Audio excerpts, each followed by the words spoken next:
ನೋಡಿ next question ಮೂರನೇದು. Show that following distribution represents A discrete probability distribution, find the mean and variance. X ಗೊತ್ತು 10, 20, 30, 40 ಮತ್ತು P of X ಕೊಟ್ಟಿದ್ದಾರೆ 1/8, 3/8, 3/8, 1/8. ನೋಡಿ discrete probability ಡಿಸ್ಟ್ರಿಬ್ಯೂಷನ್ಗೆ condition ಏನಂದರೆ ಈ ಪಿ ಆಫ್ ಎಕ್ಸ್ ವ್ಯಾಲ್ಯೂ ಏನಿದೆ ಅದು ಗ್ರೇಟರ್ ದ್ಯಾನ್ 0 ಇರಬೇಕು, greater than or equal to 0 ಇರಬೇಕು. ಜ್ಞಾಪಕ ಇಟ್ಕೊಳ್ಳಿ, ಇದು ನೆಗೆಟಿವ್ ಇರಬಾರ್ದು. ಈ P of X value negative ಇದ್ದರೆ ಅದು ಪ್ರಾಬಬಿಲಿಟಿ ಡಿಸ್ಟ್ರಿಬ್ಯೂಷನ್ ಅಲ್ಲ. ಅದು ಇದು ಗ್ರೇಟರ್ ದ್ಯಾನ್ ಏನಿರಬೇಕು, 0 ಇದ್ರೂ ನಡೆಯುತ್ತೆ, greater than or equal to 0 ಇರಬೇಕು. ನೋಡಿ ಈ ಅಬ್ಸರ್ವ್ ಮಾಡಿ, ಎಲ್ಲನೂ ಗ್ರೇಟರ್ ದ್ಯಾನ್ 0ನೇ ಇದೆ. ಅರ್ಥ ನೆಗೆಟಿವ್ ಇಲ್ಲ ಅಂದರೆ ಗ್ರೇಟರ್ ದ್ಯಾನ್ 0 ಇದ್ದಂಗೆ. ಗೊತ್ತಾಗ್ತಿದೆಯಾ? 1/8 ಪಾಸಿಟಿವ್ ಇದೆ, ಅದು ಗ್ರೇಟರ್ ದ್ಯಾನ್ 0. 3/8 ಪಾಸಿಟಿವ್ ಇದೆ, ಅದು ಗ್ರೇಟರ್ ದ್ಯಾನ್ 0. 3/8 ಪಾಸಿಟಿವ್ ಇದೆ, ಅದು ಗ್ರೇಟರ್ ದ್ಯಾನ್ 0. 1/8 ಪಾಸಿಟಿವ್ ಇದೆ, ಅದು ಗ್ರೇಟರ್ ದ್ಯಾನ್ 0. ಮತ್ತು summation of P of X ಮಾಡಿದ್ರೆ, ಅಂದರೆ ಈ ಪಿ ಆಫ್ ಎಕ್ಸ್ ಇದೆಲ್ಲ ಇದನ್ನ ಆ್ಯಡ್ ಮಾಡಿದ್ರೆ ಲಾಸ್ಟಲ್ಲಿ ಆನ್ಸರ್ 1 ಬರಬೇಕು. ಈಗ ನೋಡಿ ಇದನ್ನ ಆ್ಯಡ್ ಮಾಡಿ,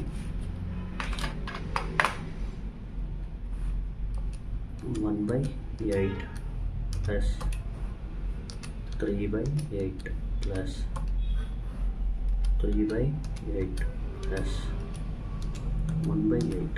ಆನ್ಸರ್ ಈಸ್ 1. ಅಂದರೆ ಸಮೇಷನ್ ಮಾಡಿದ್ರೆ 1 ಬರುತ್ತೆ. ಅಂದರೆ ಎರಡು ಕಂಡೀಷನ್ ಸ್ಯಾಟಿಸ್ಫೈ ಆಗಿದೆ. ಅದಕ್ಕೆ ನಾವು ಇದನ್ನ ಈ ಡಿಸ್ಟ್ರಿಬ್ಯೂಷನ್ನ ಏನು ಅನ್ಬೋದು, ಡಿಸ್ಕ್ರೀಟ್ ಪ್ರಾಬಬಿಲಿಟಿ ಡಿಸ್ಟ್ರಿಬ್ಯೂಷನ್ ಅಂತ ಹೇಳ್ಬೋದು. ಈಗ ಏನು ಮಾಡಬೇಕು, ಫಸ್ಟು ವಿ ಅಬ್ಸರ್ವ್ ದಟ್ ಅಂತ ಬರ್ಕೊಡಿ. We observe that P of X greater than 0 for all X and summation of p of x is equal, that is 1/8 plus 3/8 plus 3/8 plus 1/8 is equal to 1. Therefore the given distribution is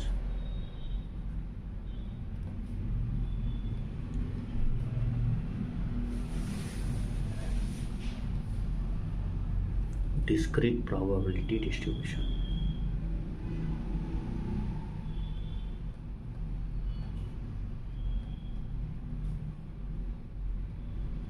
show that ಅಂದರೆ first ಈ procedure ಮಾಡಬೇಕು.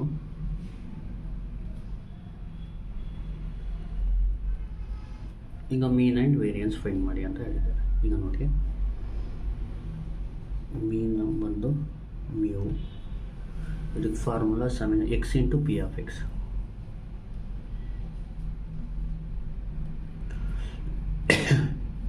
ಇದು ಕಡಿಮೆ ಇದ್ದರೆ ಬರೀರಿ, 10 into 1/8 plus 20 into 3/8 plus 30 into 3/8 plus 40 into 1/8. X into P of X ಆಗುತ್ತೆ. ಇದನ್ನ ಕ್ಯಾಲ್ಸಿಲ್ ಮಾಡೋದು ಯಾವ ಥರ ಅಂದರೆ, ಮೋಡು ಅದರಲ್ಲಿ 3 ಸ್ಟಾರ್ಟ್ ಹೊಡೀರಿ, ಅದರಲ್ಲಿ 2 ವೇರಿಯೇಬಲ್ ಸೆಲೆಕ್ಟ್ ಮಾಡ್ಕೊಳ್ಳಿ. 2 ಇಲ್ಲಿ ಎಕ್ಸ್ ವ್ಯಾಲ್ಯೂ ಹೊಡೀರಿ 10, ಆಮೇಲೆ 20, 30, 40. ಆಮೇಲೆ ಈ ಥರ ಸೈಡಿಗೆ ಬಂದು ಕೆಳಗಡೆ ಬನ್ನಿ. ಈಗ 10ಗೆ ಪ್ರಾಬಬಿಲಿಟಿ ಹೊಡೀರಿ 1/8. ಆಮೇಲೆ 3/8, 3/8, ಆಮೇಲೆ 3/8,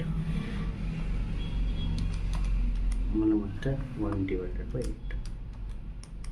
ಇದು ಹೊಡೆದ್ಮೇಲೆ ಎ ಸಿ ಹೊಡಿಬೇಕು. ಎ ಸಿ ಹೊಡೆದಾದ್ಮೇಲೆ ಶಿಫ್ಟ್ ಹೊಡೆದು 1 ಹೊಡೀರಿ, ಅದರಲ್ಲಿ 3 ಸಮ್ಮು, ಅದರಲ್ಲಿ 5 XY ಇದೆಯಲ್ಲ, ಅದು ಹೊಡೆದ್ರೆ ಆನ್ಸರ್ ಬರುತ್ತೆ 25. ವ್ಯೂ ಬಂದು 25 ಆಗುತ್ತೆ. ಈಗ ವ್ಯೂ ಆದ ತಕ್ಷಣ ವೇರಿಯನ್ಸ್ ಫೈಂಡ್ ಮಾಡಬೇಕು. ವೇರಿಯನ್ಸ್ ಅಂದರೆ ವಿ, ಇದಕ್ಕೆ formula summation of X square P of X. ಇಲ್ಲಿ ನೋಡಿ, ಇಲ್ಲಿ ಎಕ್ಸ್ ಪಿ ಆಫ್ ಎಕ್ಸ್ ಇದ್ದರೆ X square P of X, X I P of X ಆಗಿದ್ದರೆ X I square P of X. ಇದು ನೋಡ್ಕೊಂಡು ಇಲ್ಲಿ ಫಾರ್ಮುಲಾ ಕ್ರಿಯೇಟ್ ಮಾಡ್ಕೊಳ್ಳಿ. X square P of X minus mu square. ಇದು ಬರೀರಿ. ಎಕ್ಸ್ ಸ್ಕ್ವೇರ್ ಅಂದರೆ ಇದನ್ನ ಸ್ಕ್ವೇರ್ ಮಾಡಿ ಇದನ್ನ ಮಲ್ಟಿಪ್ಲೈ, 10 ಸ್ಕ್ವೇರ್ ಇಂಟು 1/8,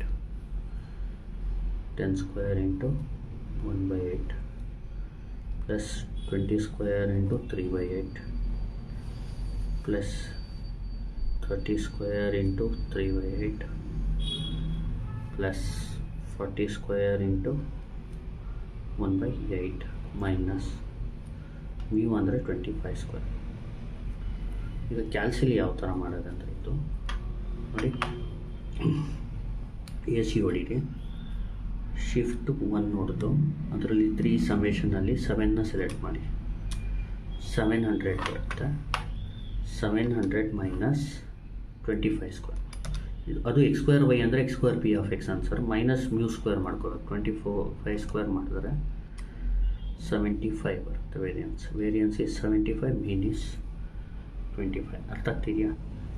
ಗೊತ್ತಾಯ್ತಲ್ವ? ಇಲ್ಲಾಂದರೆ ಒಂದು ಸ್ಟೆಪ್ ಜಾಸ್ತಿ ಮಾಡ್ತೀನಿ. ಅಂದರೆ ಇದು ಎಷ್ಟು ಬಂದಿದ್ದು ನಿಮಗೆ? Shift 1 3, first summation of X square Y ಮಾತ್ರ ಮಾಡ್ಬೋದು. 700 ಇದು ಟೋಟಲ್ ಎಕ್ಸ್ ಸ್ಕ್ವೇರ್ ವೈ ಅಂದರೆ ಇಲ್ಲಿಂದ ಇಲ್ಲಿಗೆ ಮಲ್ಟಿಪ್ಲೈ ಮಾಡಿದ್ರೆ ಸಿಗೋದು ಮೈನಸ್ 25 ಸ್ಕ್ವೇರ್. ನೋಡಿ ಈ ಥರ ತರಿಸಲಿಲ್ಲ ಅಂದರೆ ನಿಮ್ಗೆ ಇದು ತರ್ಸೋಕ್ಕೆ ಎಷ್ಟು ಲೇಟ್ ಆಗುತ್ತೆ ಅಂದರೆ ನೋಡಿ 10 ಸ್ಕ್ವೇರ್ ಈ ಥರ ಹೊಡಿಬೇಕಾಗುತ್ತೆ. 10 ಸ್ಕ್ವೇರ್ ಇಂಟು 1/8 ಇದು ಕ್ಲಿಯರ್ ಮಾಡಿಬಿಡ್ತೀನಿ. Shift 9 3, 10 square into 1/8 plus 20 square into 3/8 plus 30 square into 3/8 plus 40 square into 1/8. ನೋಡಿ ಇದ್ರದ್ದು ಆನ್ಸರ್ ಬಂತು ನಿಮಗೆ 700 ಬರೋದು. ಅರ್ಥ ಆಗ್ತಿದೆಯಾ? ನಾವು ಡೈರೆಕ್ಟ್ ಕ್ಯಾಲ್ಸಿಲಿ ತೊಗೋಬೋದು. ಆನ್ಸರ್ ಒಂದು 700 ಗೊತ್ತಾಯ್ತಲ್ವಾ? 700 ಕ್ಯಾಲ್ಸಿಲಿ ಎಕ್ಸ್ ಸ್ಕ್ವೇರ್ ವೈ ಹೊಡೆದ್ರೆ ಬಂದುಬಿಡುತ್ತೆ ಮೈನಸ್ 25 ಸ್ಕ್ವೇರ್. 700 ಮೈನಸ್ 25 ಸ್ಕ್ವೇರ್ ಅಂದರೆ ಎಷ್ಟು ಬರುತ್ತೆ? 75. ಅಷ್ಟೇ ಆನ್ಸರ್. ನಮ್ಮ ಇಟ್ಕೊಳ್ಳಿ. Show that the following distribution represent discrete probability distribution ಅಂದರೆ ಏನು ಮಾಡಬೇಕು? ನೋಡಬೇಕಿದು ಪಿ ಆಫ್ ಎಕ್ಸು ಎಲ್ಲ ಪಾಸಿಟಿವ್ ಇದ್ದರೆ we observe that all p of x value for all x are positive ಅಂದರೆ greater than 0 and summation of p of x ಮಾಡಿದಾಗ 1 ಬರ್ತಾ ಇದೆ. therefore the given distribution is discrete probability distribution ಅಂತ ಬರೋದು. ಮೀನ್ಗೆ mu formula ಬರೆದು ಇಲ್ಲಿ x into p of x ಇದ್ದರೆ summation of x into p of x ಮಾಡ್ಕೋಬೇಕು. ಆಮೇಲೆ ವೇರಿಯನ್ಸ್ಗೆ summation of x square p of x minus mu square ಮಾಡಿದ್ರೆ ಇದು ಆನ್ಸರ್ ಸಿಗುತ್ತೆ. Thank you. Please like, share and subscribe.